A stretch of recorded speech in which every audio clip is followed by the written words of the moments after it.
Hello anime देखने वाले भाई और बहनों, स्वागत है आपको एनिमे जोन यूट्यूब चैनल पे। तो आज हम साकामोतो डेज पार्ट 2 का एपिसोड नंबर 7 के बारे में बात करने वाले हैं। तो पिछले एपिसोड में हम साकामोतो और शिन को जेसीसी के एंट्रेंस एग्जाम में देखे थे, जहाँ पे सारे लोग जेसीसी के बुलेट के लिए आपस में लड़ रहे होते हैं। पर दूसरी तरफ शिन और माफुया की लड़ाई में शिन माफुया को बहुत बुरी तरह मारता है। बट क्या साकामोतो जेसीसी के एग्जाम में पास हो पाएगा या स्टोरी में कुछ और ट्विस्ट आएगा? चलिए देखते हैं। एपिसोड के स्टार्टिंग में हमें जेसीसी के प्लेन में चढ़ने से पहले का घटना दिखाया जाता है, जहाँ पे शिन साकामोतो को बोलता है, साकामोतो सर, मुझे वादा कीजिए एंट्रेंस एग्जाम में आप मेरा कोई भी मदद नहीं करेंगे। ये सुन के साकामोतो उसके पीछे का रीजन पूछता है, पर शिन बोलता है, मैं नहीं चाहता कि मैं आपके ऊपर बोझ बनूं, मुझे देखना है कि मैं क्या कर सकता हूँ। इसी बात को सोच के शिन माफुया के साथ फाइट कर रहा होता है। पर मार खाने के बाद भी माफिया हार नहीं मानता और फिर से शिन के ऊपर हमला करना स्टार्ट करता है। बट इस बार भी वो शिन को टच नहीं कर पाता, पर शिन उसके हमले से बच के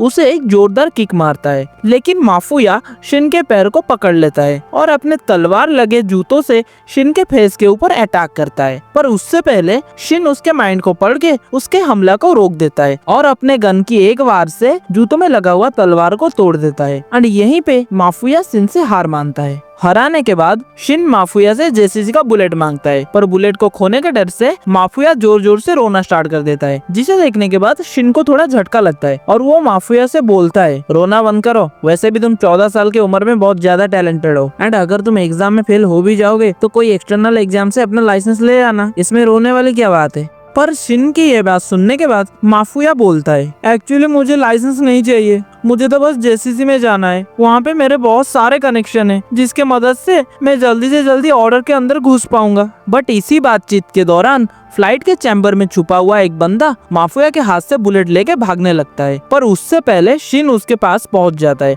और 3 मुक्के में उसे बेहोश कर देता है। फिर शिन माफुया को बोलता है, अगर तुम्हें ऑर्डर में ज्वाइन करना है तो तुम्हें कनेक्शन की नहीं बल्कि स्किल की जरूरत है और मैं वहाँ जरूर पहुँचूंगा। इसके बाद हम उस नर्वस लड़की को गोली चलाते हुए देखते हैं, जिसको अच्छे से गन पकड़ना भी नहीं आता। ये देखने के बाद साकामोतो उसे गन पकड़ना सिखाता है और निशाने में फायर करने के लिए बोलता है। साकामोतो की इतने सारे खूबियां देख के वो लड़की आश्चर्य हो जाती है और उसका नाम पूछती है, पर साकामोतो उसे अपना नाम मिस्टर टारो बताता है। ये सुन के वो लड़की भी बोलती है, मेरी नाम अकीरा है। देन हम कुछ लोगों को एक बंदे के ऊपर अटैक करते हुए देखते हैं, पर वो बंदा उन सबके वार से बच के उन सबका वीडियो बना रहा होता है। बट जब सारे लोग उसके ऊपर एक साथ अटैक करते हैं, तभी वो बंदा उन सबके ऊपर एक जेसीसी बुलेट को फेंकता है, जिसके वजह से सारे लोगों का ध्यान उस बुलेट में चला जाता है। पर इसी मौके का फायदा उठा के वो बंदा अपने टेक कार्ड के मदद से सारे लोगों का सिर को धड़ से अलग कर देता है। एक्चुअली ये बंदा भी ऑर्डर का ही एक मेंबर है, जिसका नाम है कानागुरी द मूवी डायरेक्टर।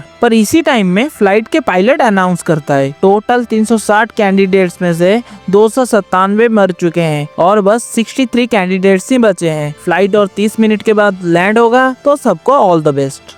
सारे लोगों को मारने के बाद कानागुरी धीरे धीरे कैमरा लेके माफुया और शिन के तरफ जाने लगता है। बट कानागुरी को देखने के बाद शिन उसे पलक झपकते ही पहचान लेता है। पर माफुया पूछता है, ये कौन है? पर जवाब में शिन बोलता है, क्या तुम मर्डर फिल्म के फाउंडर मिस्टर कानागुरी को नहीं जानते? वो खुद ही डायरेक्टर, स्क्रीन राइटर और कैमरामैन है, जिनका फिल्मिंग मेथड का पूरा दुनिया दीवाना है। पर शिन की बात सुनने के बाद माफुया बोलता है, क्या घटिया काम है, वैसे भी मूवीज बहुत लंबे होते हैं और उन्हें स्किप भी नहीं कर सकते, इससे अच्छा तो ऑनलाइन में वीडियो देखना है। और अगर तुम्हें कोई मूवी के बारे में जानना है तो तुम सिंपल गूगल कर सकते हो, पूरा मूवी को देखने की क्या जरूरत है। पर अपने मूवीज के बारे में ये सब सुन के कानामुरी बहुत ज्यादा गुस्सा हो जाता है और शिन और माफुया के ऊपर हमला कर देता है। ये देख के शिन अपने पावर से उसके मूवमेंट को पढ़ने की कोशिश करता है, पर कानामुरी के मूव को पढ़ नहीं पाता, जिसके वजह से कानामुरी उन दोनों को चकमा दे के उनके पीछे पहुंच जाता है। देन अपने टेक कार्ड से उनके ऊपर हमला करने के टाइम पे साकामोतो उसके ऊपर गोली चला देता है एंड शिन और माफुया को बचा लेता है। पर इन सब के बीच अकीरा को देख के कानागुरी उसे अपना फिल्म का मेन कैरेक्टर बनाने के लिए बोलता है एंड अपने मूवीज को रियलिस्टिक बनाने के लिए कानागुरी प्लेन के पायलट को ही गोली मार देता है, जिसके वजह से पूरा का पूरा प्लेन गिरने लगता है। पर वो साइको कानागुरी इस सिचुएशन में भी मूवीज रिकॉर्ड कर रहा होता है। पर इतने सब करने के बाद भी कानागुरी को मजा नहीं आता, उसको बोरिंग लगता है। इसीलिए वो अपने कैमरा शूटर की मदद से एक फ्लो में ही पूरा का पूरा प्लेन को ही उड़ा देता है, जिसके वजह से अंदर रहने वाले सारे लोग आसमान से नीचे गिरने लगते हैं। बट वो साइको अभी भी मूवी रिकॉर्डिंग कर रहा होता है। आसमान से नीचे गिरने के बाद कोई बंदा को डर लगता है तो कोई सोच रहा होता है, बट कानागुरी सबका वीडियो रिकॉर्ड कर रहा होता है। ये देख के साकामोतो को बहुत ज्यादा गुस्सा आता है, तो वो अपने मुंह से हवा छोड़ के कानागुरी को एक किक मारता है, पर कानागुरी उसे रोक देता है। पर इसी हमले के दौरान साकामोतो कानागुरी के पॉकेट से 3 बुलेट ले आता है। साकामोतो की ये हौसला देख के अकीरा सोचने लगती है कोई तो रास्ता होगा जिससे हम नीचे गिरने से बच पाए। पर तभी उसे याद आती है कि वो सिलाई करने में माहिर है, इसीलिए अकीरा सबको अपने अपने कपड़े उतारने के लिए बोलती है। ये बात सुनने के बाद सारे लोग हवा में ही अपने कपड़े उतार के अकीरा को देते हैं। फिर अकीरा आसमान में ही जल्दी जल्दी उस कपड़े को सिलाई करके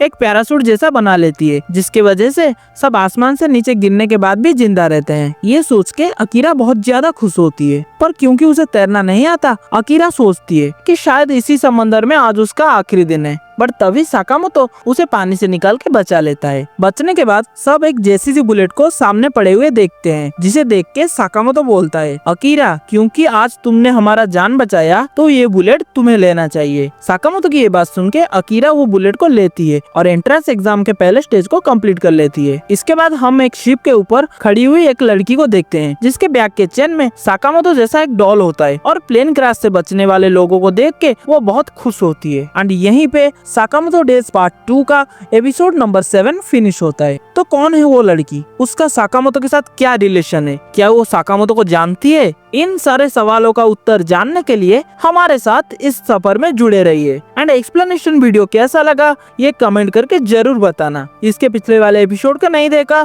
तो लिंक डिस्क्रिप्शन में है, जल्दी जाके चेकआउट कर लो। सो मिलते हैं नेक्स्ट वीडियो में, तब तक के लिए सबको ऑल द बेस्ट।